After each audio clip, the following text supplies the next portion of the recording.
perubahan-perubahan pada fisik, pada mood, ya secara keseluruhan diri kita gitu ya, berubah sehingga akhirnya itu bisa mendatangkan stres gitu.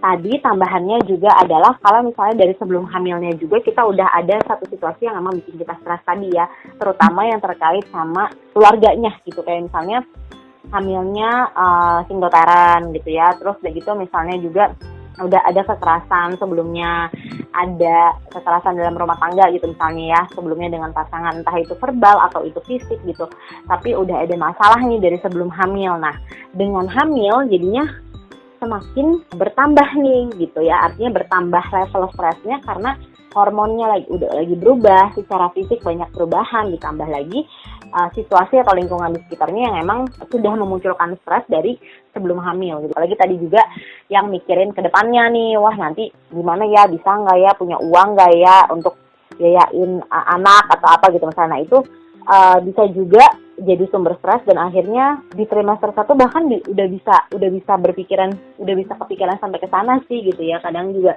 apalagi misalnya ya tadi ada kehamilan yang tidak diinginkan gitu misalnya. Nah itu bisa membawa sumber stres juga.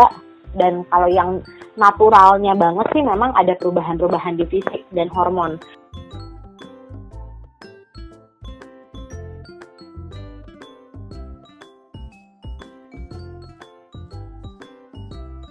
Nah di hamil muda tuh sebenarnya lagi-lagi beda-beda ya. Emosi kan macam-macam banget nih ya. Maksudnya emosi tuh luas banget gitu. Emosi bukan cuma marah gitu ya.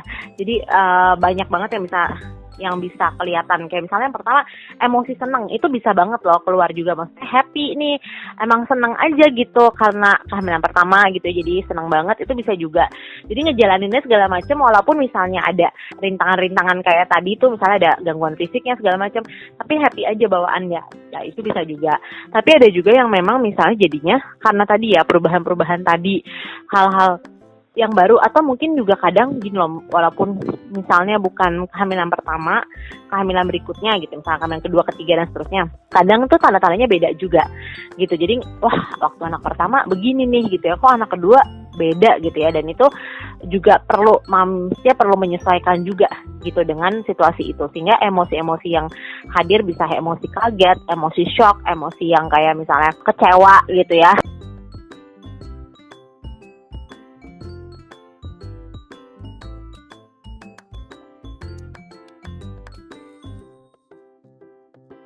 Perasaannya apapun ya, apa yang lagi dirasain saat ini dicurahkan aja nih, diceritain.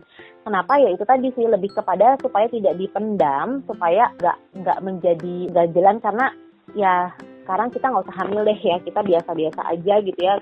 Misalnya ya belum hamil atau bahkan belum menikah kayak gitu, terus kita setiap hari tuh ngerasain emosi gitu kan ya. Dan kayak gitu-gitu kan emosi kita satu hari aja tuh bisa macem-macem gitu kan ya, maksudnya bisa sangat beragam banget. Dan kalau kita pendem gitu ya, itu dan kita nggak rilis, kita nggak lepasin gitu, dan kita tumpuk terus, itu di satu saat bisa jadi menumpuk dan akhirnya meledak pada suatu waktu dengan bentuk yang lebih jelek gitu ibaratnya gitu.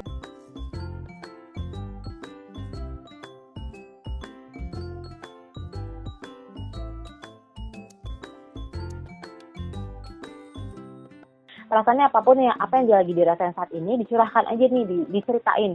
Kenapa ya itu tadi sih, lebih kepada supaya tidak dipendam, supaya nggak menjadi ganjelan, karena ya sekarang kita nggak usah hamil deh ya, kita biasa-biasa aja gitu ya.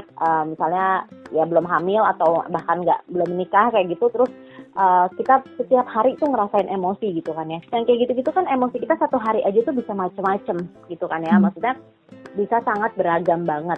Dan kalau kita pendem gitu ya, itu dan kita nggak rilis, kita nggak lepasin gitu, dan kita tumpuk terus, itu di satu saat bisa jadi menumpuk dan akhirnya meledak pada suatu waktu dengan bentuk yang lebih jelek gitu ibaratnya gitu.